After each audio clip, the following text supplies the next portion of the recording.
É isso aí. Toda vez que alguém me pede pra falar qualquer coisa, eu fico sem saber o que falar. E eu sempre acho que eu tenho muita coisa pra falar, assim. Ai, pois é, triste. Estudante de jornalismo, modelo, atriz, manequim. Globo. Porque é tudo culpa do professor. Tá, e aí, hein? Vamos pra reunião?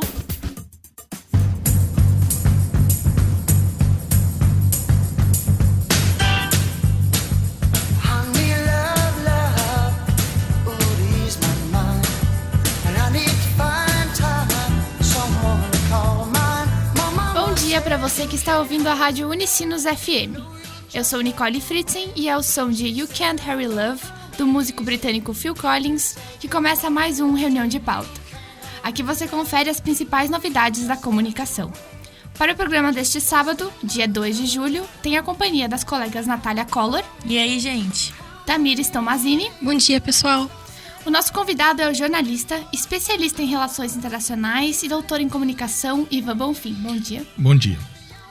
Nessa semana, a Folha de São Paulo publicou um texto analisando a situação dos correspondentes internacionais. O jornal fez uma crítica ressaltando a carência desses profissionais, que são responsáveis pela cobertura de eventos no país onde residem. O texto cita, entre outras coisas, que as páginas publicadas no Brasil sobre o plebiscito na Inglaterra foram exemplares da timidez jornalística provocada pela ausência de um corpo regular e experiente de correspondentes. A recente separação do Reino Unido da União Europeia evidenciou a falta de correspondentes brasileiros para noticiar esse fato. Então, eu gostaria de saber de você, Ivan, o que pode ser apontado como um fator para essa carência de correspondentes internacionais aqui no país? E de que forma o jornalismo perde com isso? Bom, mais uma vez, bom dia, obrigado pelo convite.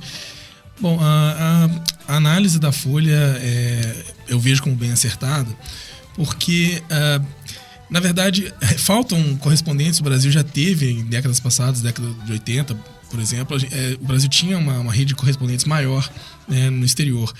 É claro que os correspondentes ligados, quando a gente fala de correspondentes, a gente fala de correspondentes ligados a grandes empresas de comunicação. Podemos falar o Grupo Estado, a própria Folha, a Rede Globo, né?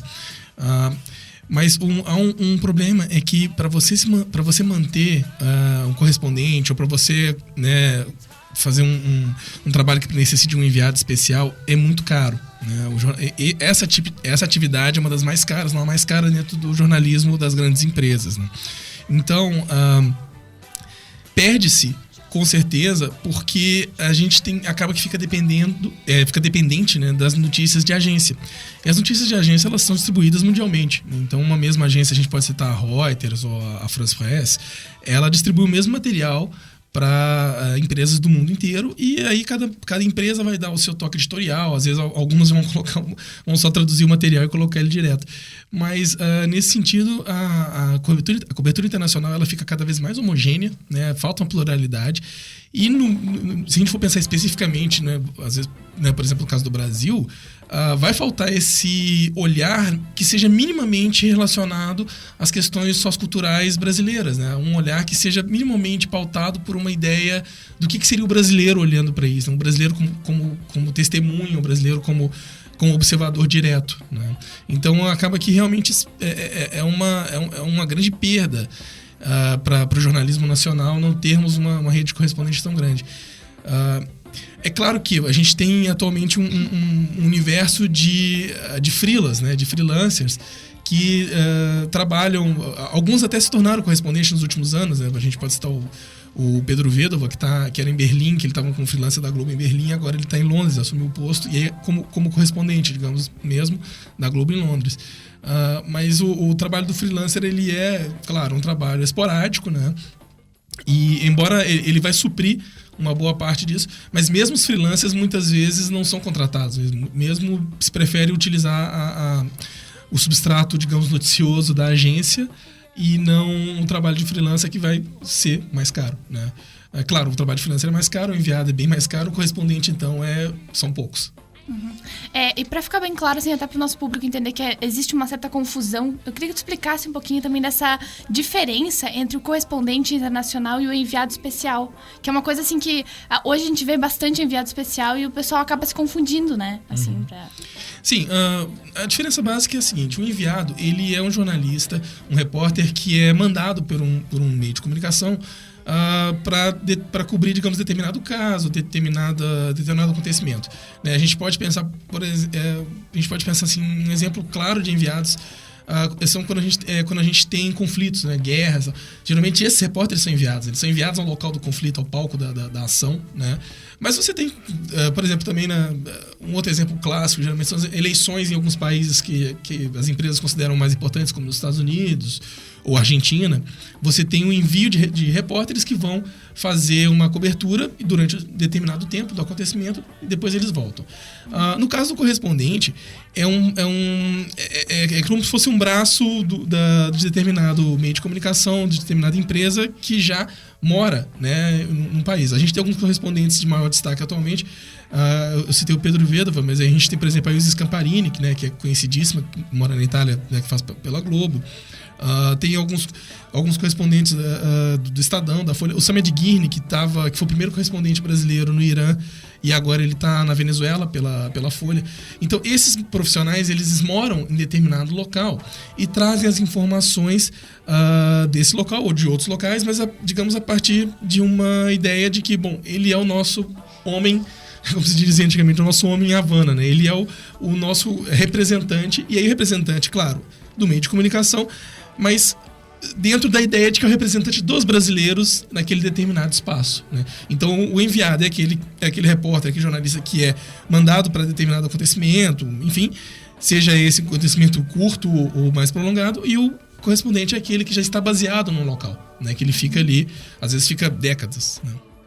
E até sobre essa questão do plebiscito, né, que aconteceu, como é que tu enxergou essa falta de correspondentes aqui no Brasil? Será que isso afetou de alguma forma a falta de informação que a gente teve sobre essa questão do plebiscito? Tu vê que teve essa questão foi um fato principal? Sim, houve um problema porque meio que caiu como uma bomba, né? Se a gente for pensar assim digamos, na visão geral, na visão da sociedade, meio que caiu como uma bomba. De repente as pessoas falam, olha, tem uma votação no Reino Unido e o Reino Unido resolveu sair da União Europeia. A maioria das pessoas que eu vi comentando sobre o assunto era, como assim? Ninguém estava sabendo disso. O que acontece? Como a gente não tem esses enviados, a gente fica muito dependente das agências de notícia. Primeiro, uma das consequências disso são os meios noticiarem aquilo que as agências acham mais importante, né? Então, assim, se não se falou tanto do chamado Brexit antes, foi porque ele não teve tanto destaque também. Claro, você tem várias escolhas editoriais, mas um dos pontos pode ser esse também, de não ter tanto interesse das agências de noticiarem o fato. Mas a falta de correspondentes, né, de baseados... E olha que o Reino Unido é um dos países que tem maior número de correspondentes brasileiros. São vários. A Globo mesmo tem um estúdio, né, em Londres, né? A Globo, o Sport TV. Então, é um local que é geralmente mais... tanto o Reino Unido quanto os Estados Unidos são os locais onde a gente tem mais correspondentes, né? Mas mesmo assim, faltou informação, por quê? De repente, esse assunto, que é um assunto seríssimo, um assunto, né, que acabou mexendo com todas, digamos, as relações econômicas, internacionais, políticas, mundiais, ele caiu como uma bomba, né? E esse plebiscito ele não foi aprovado na semana passada, digamos assim. A realização dele já tinha sido aprovada há um tempo. Então, ele não entrou na agenda noticiosa, digamos assim, muito por isso, também muito pela falta de profissionais que alertasse, falando, olha, esse assunto é importante. Inclusive, os prognósticos eram de vitória da saída, né, do Leave, da saída do Reino Unido da União Europeia. Mas, como você também não tem uma rede de profissionais tão de peso para poder alertar, porque um dos papéis do jornalista que trabalha com cobertura internacional é justamente alertar sobre acontecimentos que podem se tornar de destaque, né? Ele é uma forma de alerta também. Como você não teve nesse caso, acabou que, para a maioria das pessoas, foi uma votação de um dia para o outro, o Reino Unido saiu e pronto. Então, eu creio que realmente a falta até de uma cultura né, da gente, do Brasil, de ter correspondentes fora, de ter, né, até enviados em determinados casos, essa falta de olhar para fora, né, ela é explicada também uma parte dessa negligência com a falta de correspondentes, com a falta de jornalistas baseados e que se especializem e que tragam informações que são importantes para o Brasil. Porque a gente teve, né, no pós-Brexit, a gente teve as informações sendo divulgadas, só que até pela falta de correspondência, pela falta de profissionais lá, você não vê muito a mídia trabalhando quais são os efeitos para o mundo e para o Brasil. Exatamente. Né? Então você precisava de ter essa cultura, de ter mais profissionais ali, justamente para que o público brasileiro compreenda o que pode acontecer, o que vai acontecer nas relações internacionais, tanto do Brasil com o Reino Unido, quanto nas relações internacionais em geral, porque também foram impactadas, né? Eu achei muito interessante pensar por esse lado, porque tu dá vários exemplos de correspondentes, e aí se a gente para pensar é triste, porque me parece que nessa situação toda do Reino Unido, né, só teve uma visão, sabe? Eu acho que foi meio repetitivo. Aqui, pelo menos os jornais aqui da região, era uma coisa meio restritiva, sabe? Repetitivas as pautas, não era uma coisa explorando vários setores, né? Eu vi uma matéria falando sobre os estudantes, sabe? Claro, não houveram muitas mudanças, mas é bom falar isso, porque a gente às vezes se desespera achando que muita coisa vai mudar pra gente, só que não sabe de fato o que é isso, né? E é triste pensar, eu acho, que o corte de custos com essa crise, né, que o Brasil tá passando, e que isso pesa muito na nossa profissão, né? Na nossa futura profissão. E que a primeira coisa que cortam é o jornalista ir para um lugar, experienciar aquilo, né? E trocar por uma agência, né? Eu acho interessante essa análise, assim. Na realidade, até esse corte, ele aconteceu, mas, assim, desde os anos 80, a gente pode desde os anos 70 para os anos 80, já houve uma diminuição, e nos anos 90 essa diminuição é forte pelo seguinte, porque teve essa ideia de que a internet iria resolver o problema. Bom, a gente tem, vamos dizer, tem brasileiros espalhados pelo mundo inteiro, então, caso a gente precise, a gente entra em contato com alguém pela internet. Só que aí tem um problema, claro, que é de um dos principais, se não o principal fator do jornalismo, que é a credibilidade, né? Então, assim, apesar dessa rede de pessoas, né, você tem muito mais trânsito de pessoas e tal, o tanto de informação é tão grande, a gente tem um universo informativo tão grande, que você precisa de digamos assim, bom, em quem que eu vou confiar para as informações? Então acabou que as agências de notícia que muita gente achou que iam acabar, que iam diminuir, com a internet elas acabaram se fortalecendo, né? Porque assim, bom, a gente tem 20, 30 pessoas, 20 freelancers, sei lá, falando determinados assuntos. Mas o que está saindo pela Reuters? O que está saindo pela France Press? O que está saindo pela BBC? Né? Então acabou o excesso de informação. Canal de credibilidade. Exatamente. Né? O excesso de informação trouxe a necessidade de uma credibilidade maior ou de uma preocupação com essa credibilidade, né? Com certeza. Eu acho que os correspondentes têm esse papel, né? Além de passar informação, trazer uma nova narrativa, um novo ângulo, né? Até falando de informações a respeito daquele caso, aquele acontecimento, o que vai afetar os brasileiros, tanto aqui no Brasil como os que moram lá no exterior, né? Então, acho que esse é o papel do correspondente, né? Sim.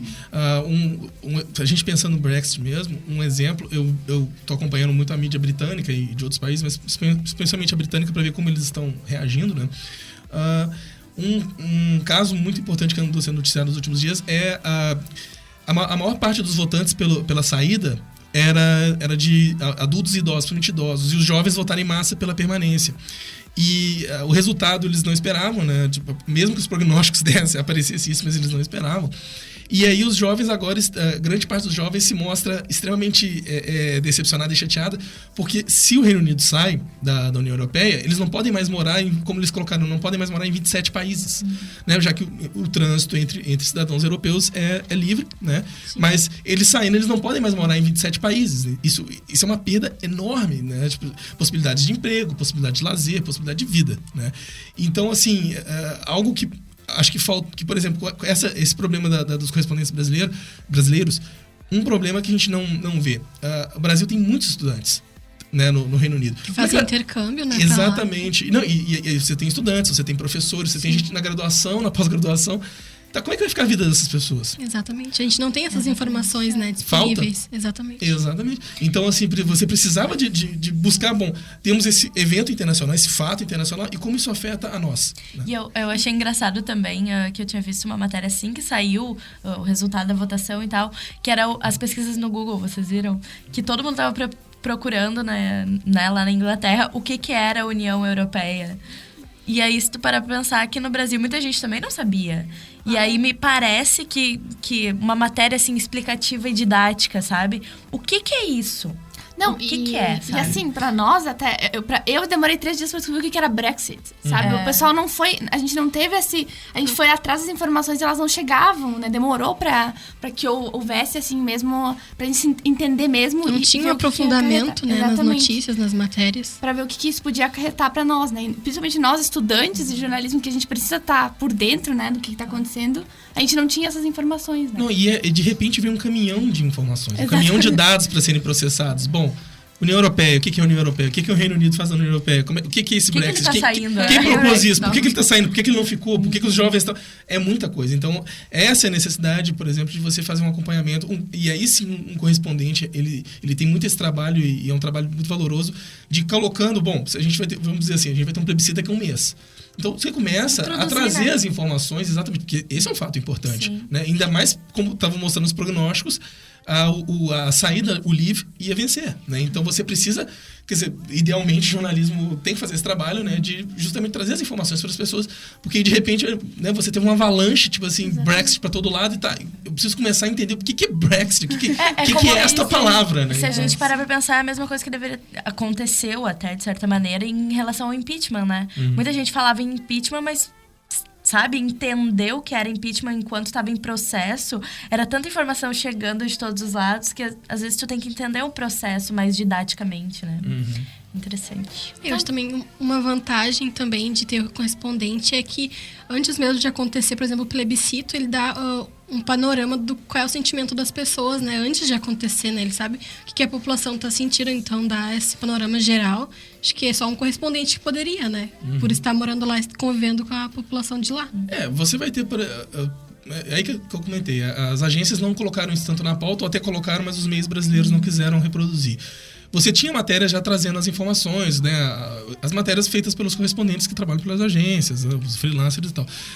Mas isso parece não ter despertado interesse. Né? E aí, justamente, quando você tem um resultado que era o inesperado, digamos assim, o normal inesperado, mas se você seguisse as notícias, você ia ver que o resultado ia ser aquele. Né? Já que aquele era o medo, as pessoas estavam com medo, mas a grande parte dos votantes foi naquilo. Então, assim...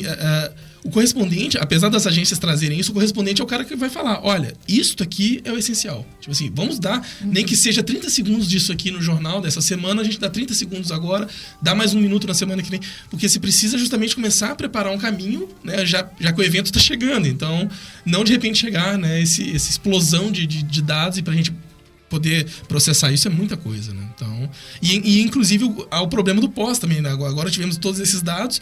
Tá, e agora como é que nós vamos analisar, né? Vamos reverter, vamos voltar, vamos pegar os jornais, ler aquilo tudo para ver o que vai acontecer agora. Se a gente tivesse tido essa preparação informativa, podemos colocar assim, com antecedência, ia ser muito mais fácil entender, né, esses movimentos. E até certas consequências que a gente já vê aqui no Brasil, já tem gente colocando, fazer um referendo do Sampa a Deus para a independência de São Paulo e outras coisas bizarras, né? Enfim. Então tá, queria agradecer a tua presença no programa e vai um bom final de semana pra você. Obrigado, eu agradeço o convite pra vocês também. Então agora vamos fazer uma pausa pra ouvir I've Been Losing You, da banda A-ha.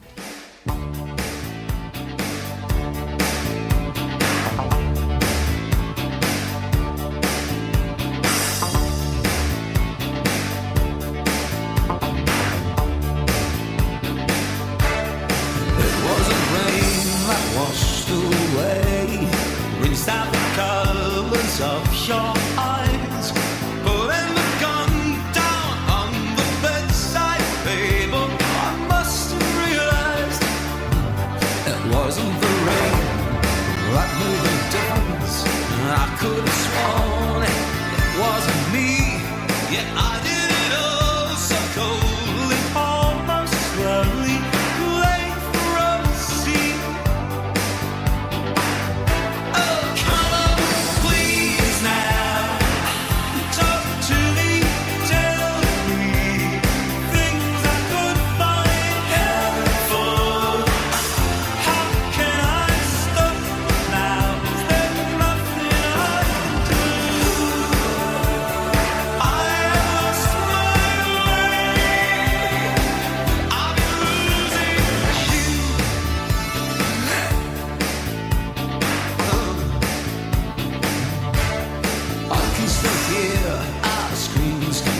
painting, you're hissing your essence like a snake.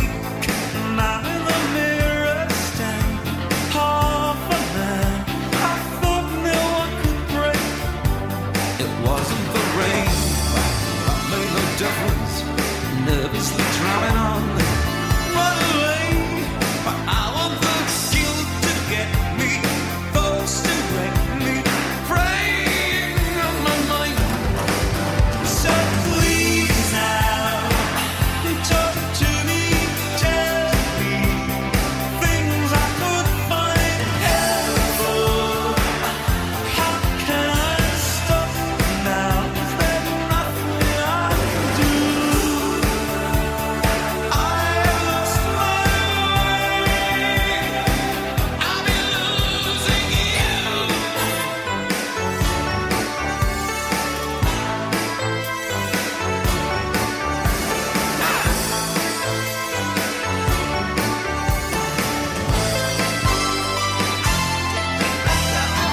Please now, talk to me, tell me things I could find helpful. How can I stop now? Is there nothing I can do? Please now, talk to me, tell me what to do. How can I stop now? Is there nothing I can do? I lost my way. I've been losing you. I've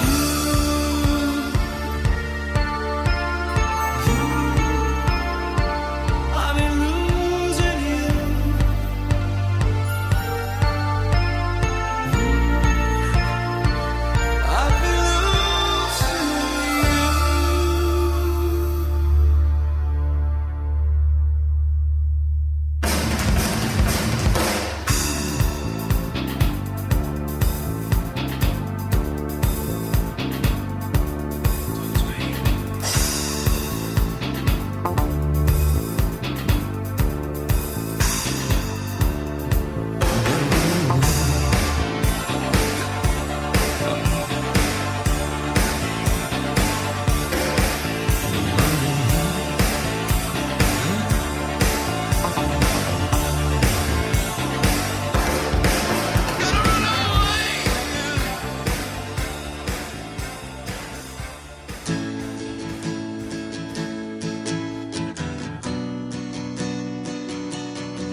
Estamos de volta com o Reunião de Pauta deste sábado, dia 2 de julho, e acabamos de ouvir I've Been Losing You, da banda a-ha.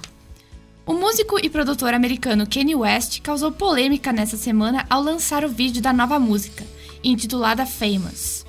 No clipe, celebridades aparecem retratadas como bonecos de cera em uma cama, simulando uma orgia. Entre os famosos que aparecem no vídeo estão a cantora Taylor Swift, o candidato à presidência dos Estados Unidos, Donald Trump, e a editora da revista Vogue, Anna Wintour.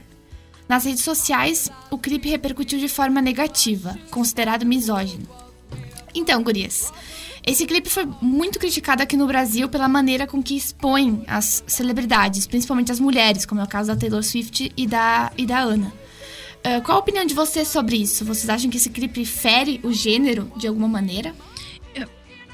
Eu acho que, além de ser extremamente machista, é de uma falta de sensibilidade e empatia muito grande, né? Tu colocar agressores como o Chris Brown do lado da Rihanna, né? Que foi uma vítima.